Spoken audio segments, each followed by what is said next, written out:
Penjaga gawang PSM Makassar, Harlan Suwardi, ikut main tarkam di turnamen sepak bola Saputra Cup 12.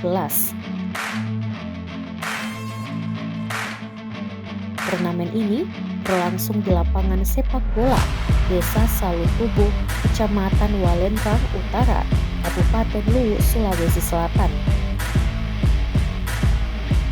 Kiper kelahiran 26 Januari 1999 itu memperkuat tim asal Makassar, Pana FC, pada laga final melawan tuan rumah Saputra Salutubu FC. Harlan Suwardi yang baru pertama kali tampil berhasil membawa tim yang dibelanya keluar sebagai juara. Usai Pana FC menumbangkan Saputra FC dengan skor 2-0. Selain Harlan Suwardi, pemain senior Asri Akbar dan beberapa pemain asal Makassar lainnya juga membela Pana FC. Saputra FC pada laga ini juga diperkuat sejumlah pemain asal Makassar.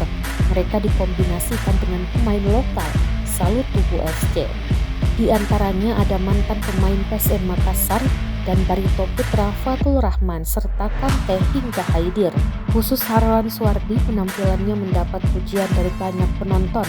Harlan Suwardi adalah pemain sepak bola yang berasal dari Sulawesi Selatan. Sebelum bergabung dengan PSM Makassar, Harlan Suwardi memperkuat klub Liga 2 Persija Jepara dan Persisi Solo.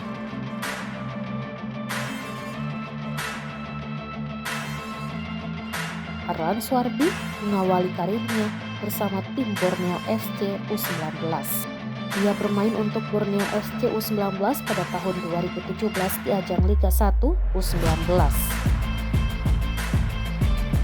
Hingga musim 2021, Harlan Suwardi masih menjadi bagian dari Persija Jepara. Namun karirnya di Persija Jepara tidak lama. Ia kemudian dipinang Persis Solo dan musim ini memperkuat PSM Makassar.